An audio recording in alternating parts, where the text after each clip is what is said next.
ప్రతి మనిషికి తన జీవితంలో ఏదో ఒక ప్రమాదం అనేది ఎదురవుతూ ఉంటుంది. అది రోడ్డు ప్రమాదం అవ్వచ్చు, లేదంటే ఇంకేదైనా ఆకస్మిక అపమృత్యు గండాలు అవ్వచ్చు. ఇలాంటి గండాలన్నింటినీ తొలగించుకోవడానికి ప్రతి మనిషి చేయాల్సిన పూజే కాళాష్టమి పూజ. అసలు ఈ కాళాష్టమి పూజ ఏంటి? ఎవరిని పూజిస్తాం? అసలు ఎందుకు పూజిస్తాం? దానికి వృత్తాంతం ఏంటనేది ఇప్పుడు తెలుసుకుందాం. మనకి పురాణాల్లో ఉన్న విషయమే. మనకి కాలభైరవుడు సాక్షాత్ శివస్వరూపం. అసలు కాలభైరవుడు ఎలా జన్మించారు? పూర్వకాలంలో మనకి సత్యయుగంలో ఎంతో భీకరమైన యుద్ధం జరిగింది బ్రహ్మకి విష్ణువుకి మధ్య. బ్రహ్మ తన యొక్క సృజనాత్మక శక్తి వల్ల వచ్చిన అహంకారంతో శివుణ్ణి ఎన్నో మాటలు అన్నాడు. అందుకు కోపించిన రుద్రుడు తనలోని తేజస్సుని ఉగ్రరూపంగా చూపించగా ఆ ఉగ్ర రూపం నుండి ఒక నల్లని ఆకారం ఆవిర్భవించింది. ఆయనే శ్రీ కాలభైరవుడు.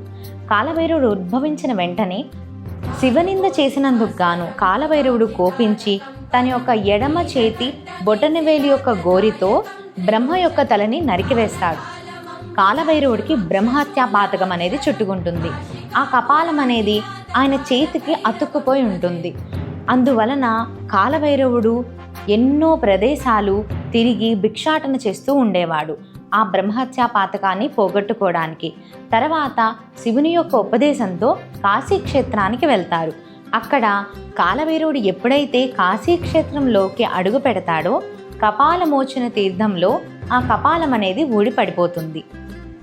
అప్పుడు ఈశ్వరుడు ఆయన్ని అనుగ్రహించి ఈ రోజు నుంచి ఈ క్షేత్రానికి నీవు పాలకుడిగా ఉంటావు అని అనుగ్రహిస్తారు.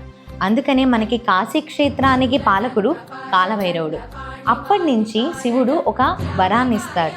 నిన్ను పూజించిన వాళ్ళకి ఎలాంటి అపమృత్యు గండాలైనా ఎలాంటి ప్రమాదాలైనా తొలగిపోతాయని చెబుతారు. అందుకనే మనం ఎప్పుడైనా సరే రాహుకేతు పూజలు, అపమృత్యు గండ పూజలకి కాలభైరవుని పూజిస్తాం. ముఖ్యంగా కాళాష్టమికి పూజిస్తాం. కాళాష్టమి అంటే ప్రతి నెలా వచ్చే కృష్ణపక్ష అష్టమి. ఆ అష్టమి రోజున మనం ఇంటి ముందు గుమ్మడికాయలని తీసుకెళ్ళి కాలభైరవుడు పూజకు పెడుతూ ఉంటాం. కొంతమంది గుళ్ళల్లో అమావాస్యకు పెడతారు, కొంతమంది అష్టమికి పెడతారు.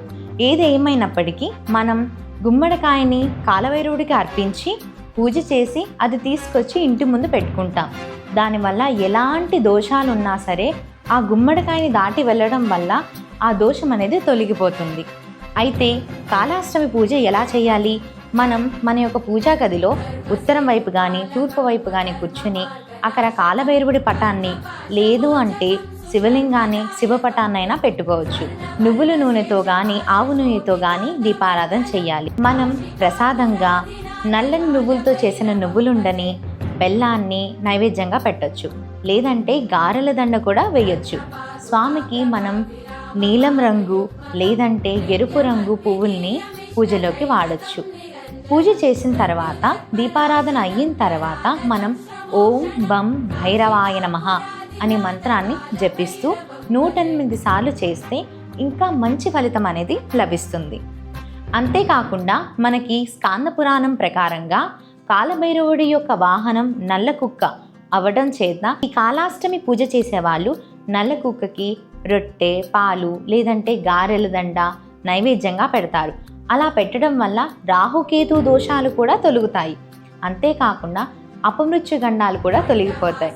అందుకని నెలకు చేసుకునే ఒకే ఒక్క కాళాష్టమి పూజకి ఎంతో పుణ్య ఫలితం, అంతేకాకుండా ఎంతో రక్షణ కూడా లభిస్తుంది. మీలో ఎంతమంది కాళాష్టమి పూజను చేశారు? ఒకవేళ చెయ్యకపోతే ఈ జూలై 7 నుంచే మొదలు పెట్టండి.